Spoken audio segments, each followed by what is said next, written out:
સંપ્રદાય સાધુઓના નિવેદનોને લઈને સતત વિવાદમાં રહે છે, ત્યારે આ વખતે રાજકોટ નજીક આવેલા સરદારના સ્વામીના નિવેદનને લઈને વિરોધ થઈ રહ્યો છે। નિત્ય સ્વરૂપ દાસજીએ પટેલ સમાજને લઈને નિવેદન આપ્યું છે, જેમાં તેણે પટેલ સમાજની બુદ્ધિની તુલના અન્ય સમાજ સમક્ષ નિગ્ન કરાવી છે, જેથી સુરતના કાપોદ્રા પોલીસ સ્ટેશનમાં વિવાદિત વિડીયો સાથે અરજી કરવામાં આવી છે। 100 પટેલિયા ભેળા થાય ને ત્યારે એક વાળી જેટલી બુદ્ધિ થાય, અને 100 વાણિયા ભેગા થાય ને ત્યારે એક ઠક્કર જેટલી બુદ્ધિ થાય, અને ઠક્કર છે બાપ। તમારું નામ?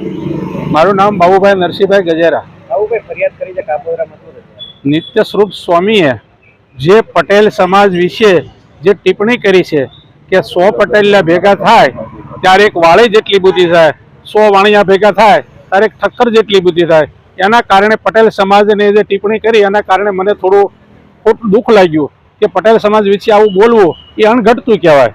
એના કારણે મેં એના ઉપર ફરિયાદ કરી છે।